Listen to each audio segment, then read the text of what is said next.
Devolver Digital and Heart Machine are two names that I hold in high regard, and even despite the latter's miss with Hyperlight Breaker, the other projects have stood the test of time and Devolver needs no introduction.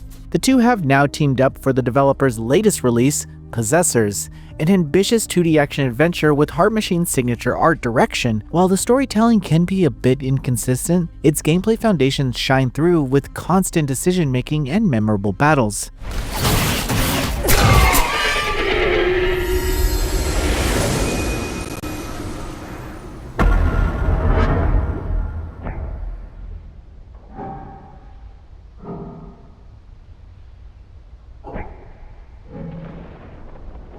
Possessors stars Luca, an unfortunate youth caught up in the recent tragedy that cost her her legs. She makes a desperate deal with a demon named Rhem, who was also injured in the same event. This pact then gives Luca new limbs, but comes at a cost. Rhem now resides in her mind. Their uneasy partnership, built on differing goals, soon leads the two to uncover more about the disaster that scarred their world and their roles in its aftermath.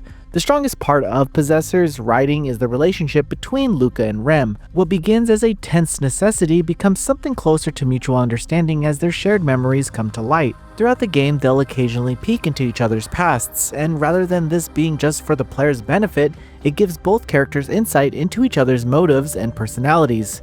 Rhem's writing in particular stands out for its pacing. He clearly knows more than he lets on, but his blunt way of revealing information keeps the story grounded and prevents it from dragging on for cheap tension. That said, the story as a whole didn't completely grab me. Luca and Rhem's bond carried my interest, but the rest fell flat. The supporting characters and the lore surrounding Agridine, the company seemingly behind all this chaos, often reads as background exposition instead of being woven in naturally into the progression. In that same breath, dialogue pacing also felt uneven at times. Some players may have a stronger reaction, but I often tuned out the broader narrative and perked up when only the main duo were on screen.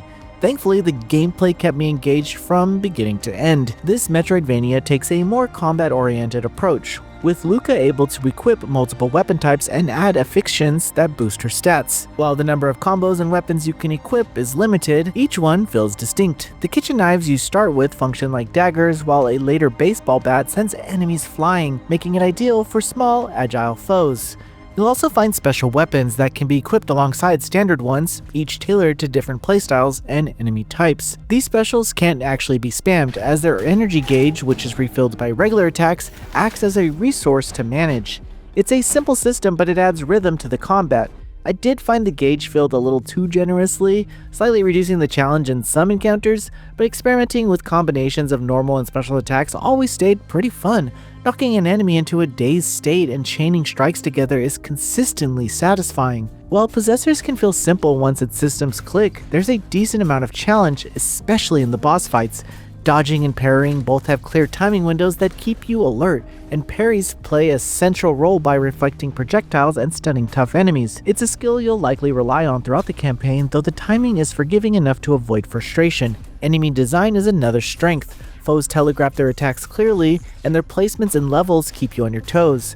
Bosses are the highlight overall, with well-defined movesets that encourage patience and quick thinking without feeling punishing. Now, outside of combat, Possessors keeps its Metroidvania roots fairly light. You gain movement abilities such as a slide, whip, and a groundbreaker, but backtracking is minimal. In fact, I'd say that the game leans more towards linearity, with the exploration serving as a framework around action. And let me make it clear that that's not a complaint. Further, custom map markers add a sense of discovery to exploration, but most of your time will be spent fighting enemies or farming currency for the shop's valuable items. This focus honestly works in the game's favor. The balance between exploration and combat isn't perfectly even, but the design remains confident. I always had a clear sense of direction and purpose, rarely wandering without progress. While it doesn't capture the same feeling of being lost and then rewarded for finding your way, as seen in many other Metroidvanias, its streamlined structure keeps momentum high.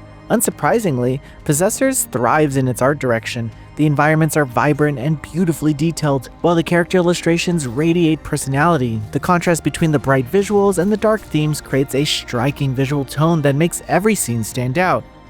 If you're a fan of Metroidvanias, Possessors is likely already on your radar, and if not, it definitely deserves a spot there.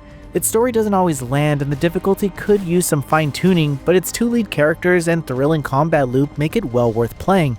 Possessor proves that Heart Machine still has the spark for compelling single-player experiences, and I'm looking forward to seeing where they take that talent next.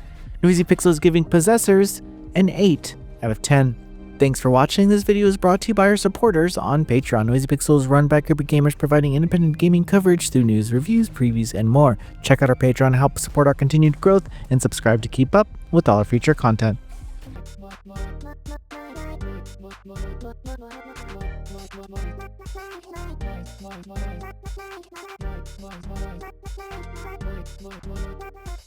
Noisy Pixel.